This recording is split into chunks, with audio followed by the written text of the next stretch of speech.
How to be well read without having to read a book. There are services aplenty online. Blinkist's one, there's others, I don't particularly care for them. They are basically glorified Wikipedia summaries. I suppose if you want to get the gist and try to like wrangle a conversation with someone, like they'll work. But you have Wikipedia. If you want to get like the entire canon of like the Western literature into your head, you could, I imagine, spend 200 hours on Wikipedia in simple English, memorize it all, and you could quite feasibly fool everyone that you've read them all. Like you'll know the gists. You could probably remember some of the characters, but most people can't remember characters off the top of their head unless they're like really pivotal. You could be able to articulate nuances between books in a way that like just like mano a mano on the street in a library talking to someone. Maybe not on the street. Definitely not on the street. No one's doing this in the street. Who knows? Maybe there's a movement.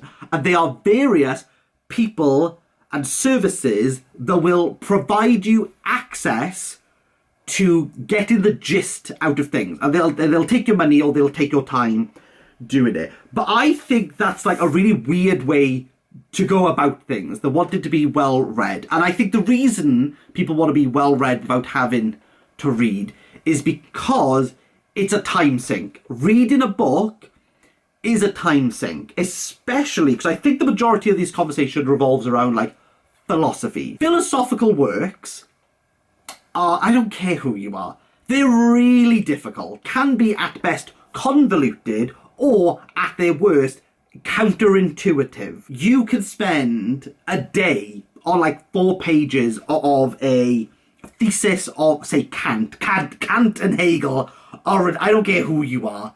They're like, I don't know what they're talking about. By saying, and this is a real big part of it, isn't it? I don't know what they're talking about, but in order to be well read, there's the assumption that you understand what they are trying to say, that you understand the words that Kant or Hegel or Wittgenstein or Nietzsche, Zizek, name of another one at the top of your head, Kierkegaard, that there's an understanding that well read equals understanding.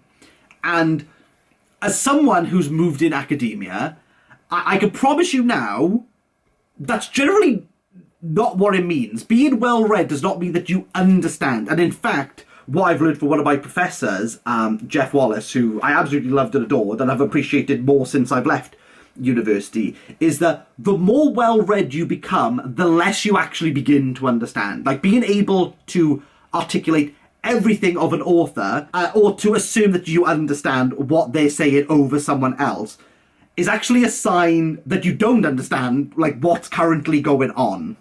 Jeff basically said if someone really knows what they're talking about, they sound really unsure because they're not entirely like convinced of what the argument is. People who don't really understand and feel as though they're well read will try to combat you that they know everything. However, an expert in the sciences is fairly confident because there's like a rudimentary part of this. But when it comes to the arts, philosophy, literature, there are so many nuances, grey areas, and so many gaps that it's very difficult to encapsulate a single person, a single book, or a single idea. There's so much that you could read about that you'll begin to understand if you even understand the idea itself. Basically, that's what he said.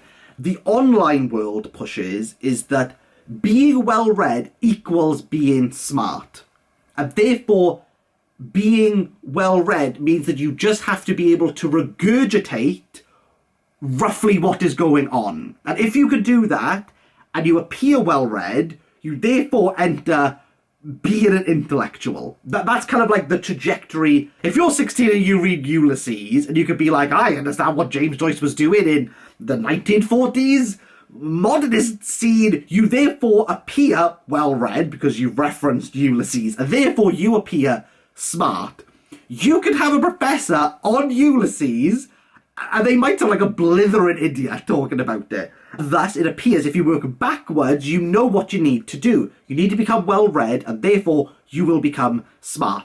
And that's generally just not the way that it goes. Like, I think being well-read is more than just being able to regurgitate the fact. I think being well read is more a commitment of dedication.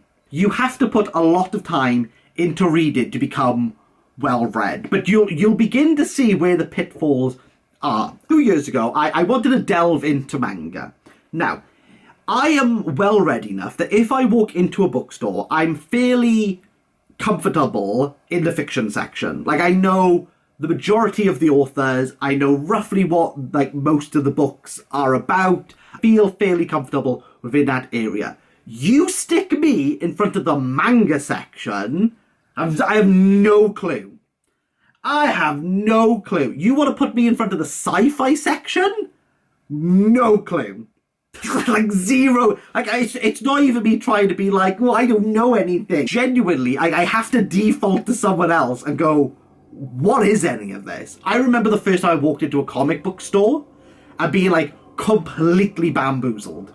Like, no amount of Dostoevsky, no amount of modern Polish literature, and no amount of romantic literature of the 18th century was preparing me for walking into a comic book store and going, I have no clue what's going on here. Like, I have no clue what's going on here. But here comes the rub. When people talk about wanting to be well read, they're not thinking of manga, they're not thinking of fantasy, and they're not thinking of sci-fi, are they? You're thinking of the hard boys, aren't you? You're thinking of you're thinking of literature. Somewhat of a pervasive, somewhat of an insidious idea that if you understand literature, or that you read certain literature, because sci-fi, manga, and fantasy, like literature is definitely within those corners, but if you read certain books, and you know certain books, and you could wrangle certain books,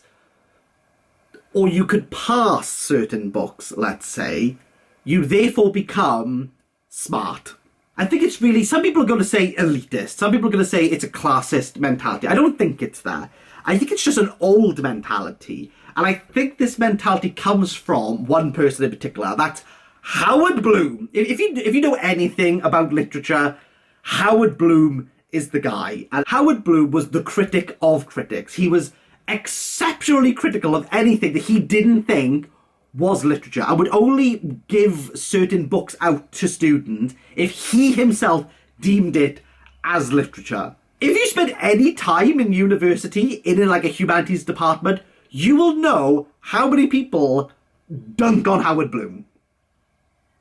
Like, it's not a joke. It's not a joke. Like, people generally detest him, but outside of academia, he's seen as this almost holy grail, of understanding all literature. You just have to read these few selected works. If you understand this element of literature, you will become Mr. Smarty Pants McGee. And sadly, with this Bloomsian ideology, Bloom himself is turning in his grave thinking that people could cheat literature by getting the condensed version, or getting the abridged version. Being well read is not about just knowing lots.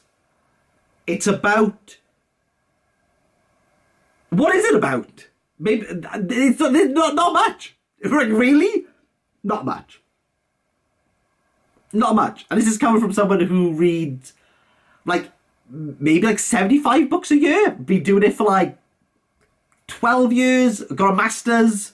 I was doing my PhD in literature. I don't think I know many well-read people, actually. I think I know people who read specific things and they know that little niche very well. But in terms of broad, understanding all of it, I don't think I've ever met anyone.